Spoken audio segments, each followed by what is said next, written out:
Assalamualaikum warahmatullahi wabarakatuh. Berjumpa lagi dengan Bu Hikmah dalam mata pelajaran Akidah Akhlak. Hari ini kita materinya PJJ lagi ya.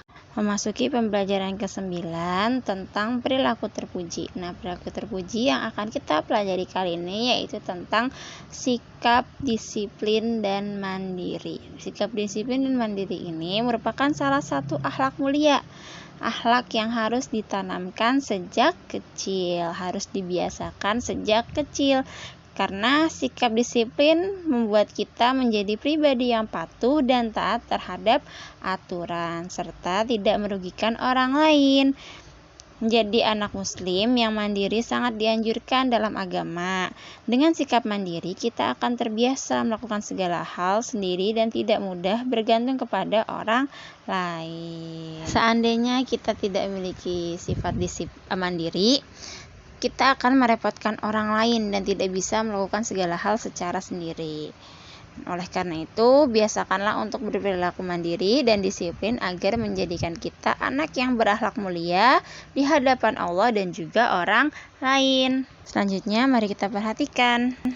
Oke, kita perhatikan dua gambar ini ya. Gambar yang pertama yaitu ada gambar seorang laki-laki yang bangun pukul 4 pagi karena ingin melaksanakan sholat subuh di awal waktu. Ini salah satu contoh bentuk kedisiplinan, yaitu sholat tepat waktu di awal waktu.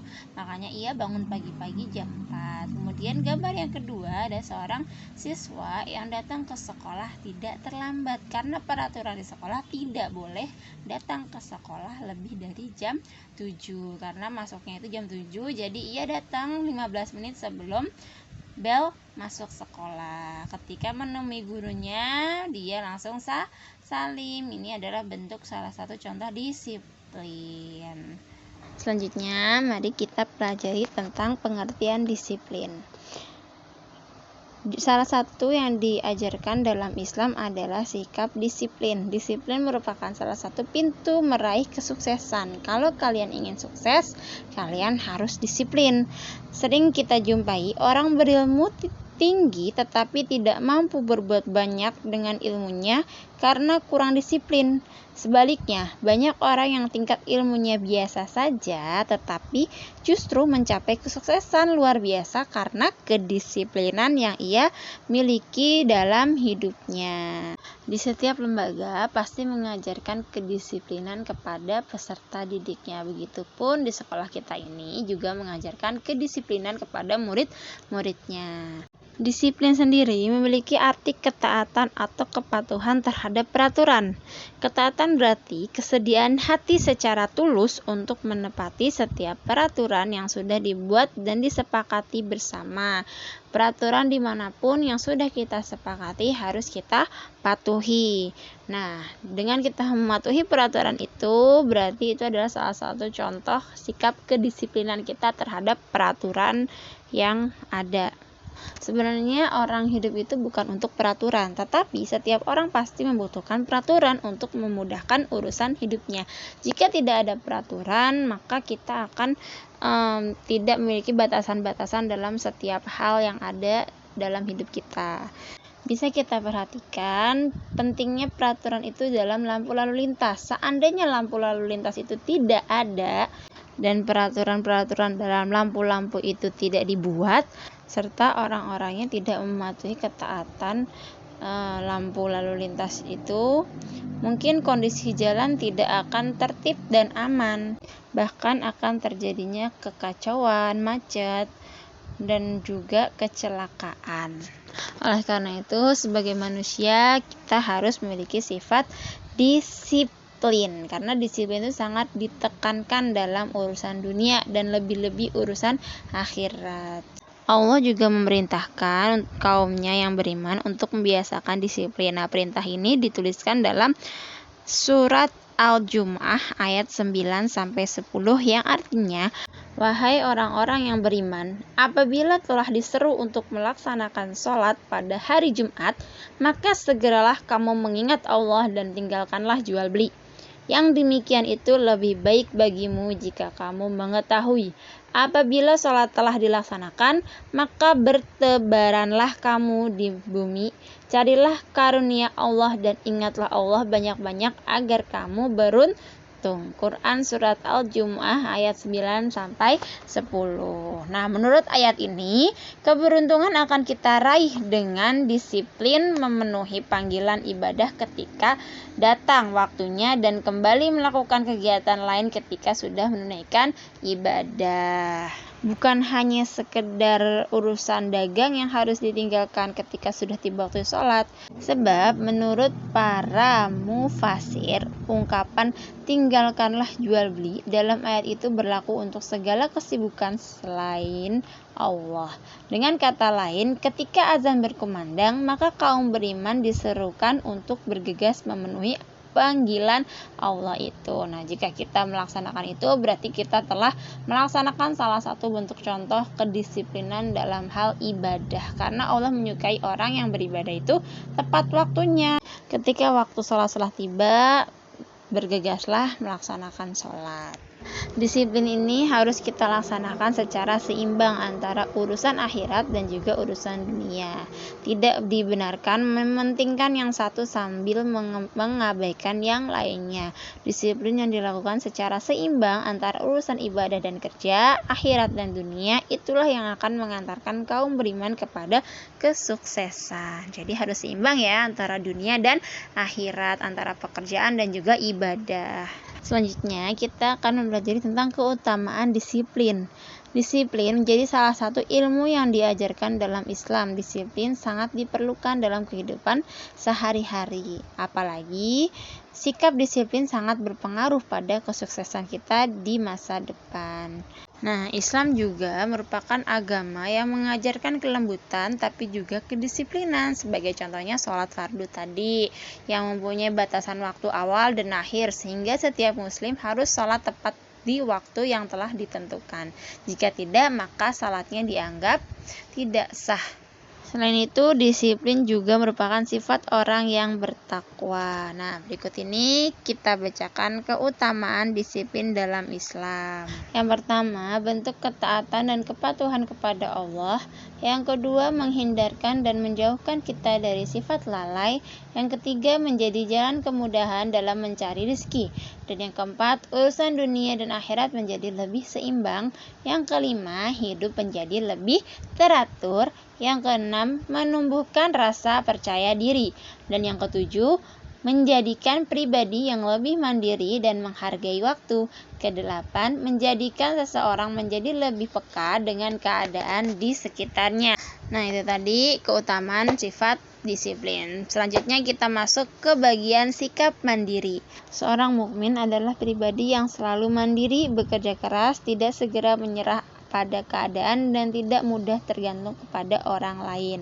Seorang yang mandiri akan selalu menyadari makna dari ayat surah Ar-Ra'd ayat 11 yang artinya sesungguhnya Allah tidak akan mengubah keadaan suatu kaum sebelum mereka mengubah keadaan diri mereka sendiri. Nah, dari ayat itu sendiri kita juga dapat mengartikan bahwa Allah memerintahkan untuk kita hidup mandiri dengan mengubah apa yang menjadi keinginan kita dengan usaha kita sendiri. Untuk membangun kemandirian seseorang, Rasulullah selalu menegaskan kepada sahabat-sahabatnya bahwa tangan yang di atas lebih baik daripada tangan yang di bawah. Hadis riwayat Bukhari dan Muslim. Pernyataan ini tidak hanya disampaikan Rasulullah di atas mimbar, melainkan juga dalam pertemuan secara pribadi dengan sahabat-sahabatnya. Seseorang harus mandiri dan berusaha sekuat tenaga untuk mengubah nasibnya sendiri dari kondisi yang kurang baik menjadi kondisi yang lebih baik. Tentu dengan bekerja keras secara mandiri dan penuh tawakal kepada Allah Ta'ala. Jadi kita harus berusaha sendiri untuk diri kita. Siapa yang akan bertanggung jawab atas diri kita kalau bukan kita sendiri? Oleh karena itu kita harus memiliki sikap mandiri. Selanjutnya, Dari hadis yang diriwayatkan Hakim bin Hizam, terdapat beberapa pengertian dari sikap mandiri yang dijelaskan Rasulullah. Yang pertama, Rasulullah menganjurkan kepada setiap mukmin agar menjadi manusia berjiwa mandiri yang mampu mengatasi keperluannya sendiri, bahkan dapat memberikan kebahagiaan kepada orang lain. Kemudian yang kedua, mukmin adalah manusia mandiri yang bertanggung jawab terhadap keluarga dan terhadap orang yang menjadi tanggung jawabnya.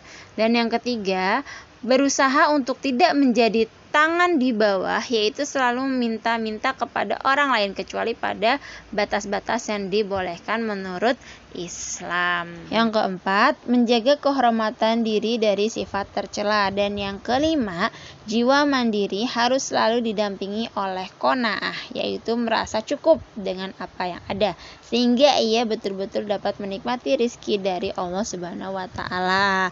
Karena itu, berusahalah untuk mandiri dan jangan pernah bergantung kepada orang lain, apalagi sampai meminta-minta, mengharap uluran tangan orang. Jika orang lain saja bisa mandiri, mengapa kita tidak, gitu kan? Ya, materi selanjutnya yaitu penerapan disiplin dan mandiri dalam kehidupan sehari-hari. Disiplin itu adalah suatu sifat atau kemampuan yang dimiliki seseorang untuk taat dan bisa mengendalikan diri agar tetap mematuhi aturan yang telah dibuat atau disepakati. Disiplin sangat dibutuhkan karena dapat membantu suatu kegiatan agar dapat berjalan dengan lancar sesuai dengan harapan. Disiplin perlu diterapkan di mana saja, baik di rumah, sekolah, maupun di tempat umum. Berikut ini contoh disiplin di rumah. Yang pertama, membantu meringankan pekerjaan orang tua dengan cara melakukan pekerjaan yang bisa dilakukan sendiri. Pekerjaan yang bisa kita lakukan sendiri, lebih baik kita kerjakan sendiri. Jangan sampai menyuruh kedua orang tua kita ataupun orang lain yang ada di rumah. Selanjutnya yang kedua, belajar dan mengerjakan pekerjaan rumah tanpa disuruh. Sebagai anak, sebagai penghuni rumah, tugas yang ada di rumah itu bukan hanya tugas orang tua, tapi juga tugas semua yang ada di dalam rumah tersebut. Oleh karena itu, sebagai penghuni rumah, kita harus memiliki kesadaran diri untuk melaksanakan pekerjaan rumah tanpa disuruh. Kemudian yang ketiga, selalu merapikan tempat tidur setelah bangun. Tempat tidur itu kan kita yang menggunakan, kita yang tiduri. Jadi ya kita sendiri yang harus rapikan, karena kita bisa melakukannya. Jangan menunggu orang tua yang merapikan. Yang keempat, menyiapkan buku pelajaran dan seragam sendiri sebelum berangkat sekolah. Jadi buku dan seragam harus kita siapkan sebelum kita berangkat sekolah. Lebih baik disiapkan ketika malam hari supaya pagi harinya tidak terburu-buru. Selanjutnya yang kelima, melaksanakan sholat tepat waktu. Nah, ini tadi contoh yang sudah diucapkan berkali-kali dari awal pembelajaran ini, yaitu sholat tepat waktu. Ketika azan berkumandang, maka segeralah kita ke kamar mandi untuk mengambil wudhu dan melaksanakan sholat, baik itu di rumah maupun di masjid secara berjamaah. Kemudian yang keenam, tidak tidur terlalu malam dan bangun tepat waktu. Jadi jangan suka sering-sering begadang, apalagi begadangnya cuma gara-gara main handphone. Jadi tepat waktu anak sekolah itu biasa tidur jam 9, paling malam itu jam 10. Itu paling malam. Kemudian bangun di pagi hari, maksimal itu jam 5 sudah bangun. Selanjutnya disiplin di sekolah. Yang pertama, mengikuti upacara dengan tertib dan berpakaian lengkap. Biasanya upacara pada hari Senin dilakukan secara rutin. Kemudian yang kedua, mengerjakan piket sesuai jadwal yang telah dibuat. Piket yang telah dibuat oleh guru atau mungkin kesepakatan bersama harus dilaksanakan sesuai yang telah disepakati atau yang telah dituliskan. Kemudian yang ketiga, tidak terlambat masuk ke sekolah. Jika sekolah masuk pukul 7, maka kita jangan berangkat pukul 7 karena itu akan membuat kita telat sampai di sekolah. Paling lambat selambat-lambatnya nyampai di sekolah itu pukul 7 kurang 10 menit. Oke, lanjut yang keempat, menaati semua peraturan sekolah yang berlaku. Selama kalian berada di sekolah dan menjadi murid di sekolah, harus mematuhi peraturan yang ada. Ketika sekolah harus menggunakan seragam, ya harus menggunakan seragam. Ketika harus menggunakan kaos kaki, ya harus pakai kaos kaki. Bajunya dimasukin, ya harus dimasukin. Jadi nggak boleh ada yang melanggar peraturan. Kemudian yang kelima, meminta izin terlebih dahulu sebelum meninggalkan kelas. Jadi ketika mau ke kamar mandi atau mau ke kantor, kemanapun, ketika ada guru di kelas harus izin dulu. Kemudian yang keenam, mengerjakan dan mengumpulkan tugas sesuai perintah guru.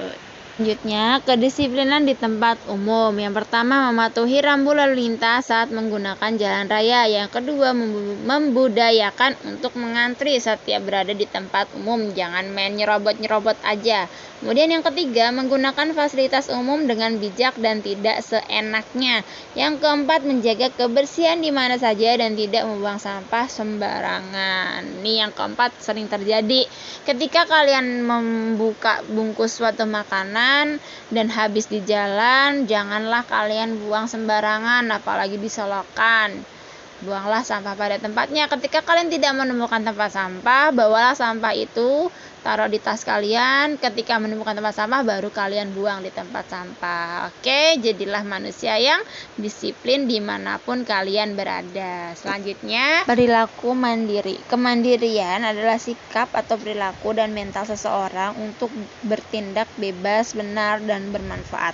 Berusaha melakukan segala sesuatu dengan jujur dan benar sehingga dapat menyelesaikan masalah-masalah yang dihadapinya, serta tanggung jawab terhadap segala keputusan yang telah diambil. Berikut ciri-ciri orang yang mandiri. Yang pertama, memiliki kemampuan untuk selalu berinisiatif dalam segala hal. Yang kedua, memiliki kemampuan mengerjakan tugas yang diberikan padanya. Yang ketiga, memperoleh kepuasan dari hasil kerjanya. Yang keempat, memiliki kemampuan mengatasi rintangan yang dihadapinya dalam mencapai kesuksesan. Yang kelima, memiliki keinginan untuk membantu orang lain atau melakukan tindakan yang bermanfaat bagi orang lain dan lingkungannya. Yang keenam, memiliki kemampuan berpikir secara kritis, kreatif, dan inovatif terhadap sesuatu yang dikerjakannya. Dan yang ketujuh, tidak merasa rendah diri jika harus berbeda pendapat dengan orang lain. Yang terakhir, berani mengemukakan pendapatnya walaupun berbeda dan mampu menerima pendapat yang lebih benar. Nah, itu tadi ciri-ciri orang yang memiliki sikap mandiri. Jadi ketika kita ingin menjadi seseorang yang mandiri, kita harus tanamkan ciri-ciri yang tadi telah Bu Hikmah bacakan atau bisa kalian baca sendiri di buku kalian. Tanamkan sejak dini. Jadi ketika dikasih tugas sama gurunya, ya kalian harus tanggung jawab untuk mengerjakan sendiri. Ketika ada pekerjaan rumah, kalian juga harus berusaha untuk mengerjakan tanpa disuruh. Dan juga kerjakanlah suatu hal yang dapat kalian kerjakan sendiri tanpa menunggu pertolongan dari orang lain atau bergantung pada orang lain. Itu tadi materi tentang mandiri dan disiplin. Untuk selanjutnya ada tugas nih dari Bu Hikmah. Jangan bosan-bosan ya dapat tugas dari Bu Hikmah, yaitu tugasnya gampang kok. Kalian tinggal tuliskan contoh sikap disiplin dan mandiri yang biasa kalian lakukan di rumah atau di sekolah atau di tempat umum. Masing-masing beri contoh 2 ya, disiplin 2, mandiri 2. Oke. Sekian video pemaparan dari Bu Hikmah, semoga bermanfaat. Jika ada salah-salah dalam perkataan mohon dimaafkan. Jangan lupa tugasnya dikerjakan. Terima kasih sebelumnya. Akhir kata, bagi mengucapkan wassalamualaikum warahmatullahi wabarakatuh.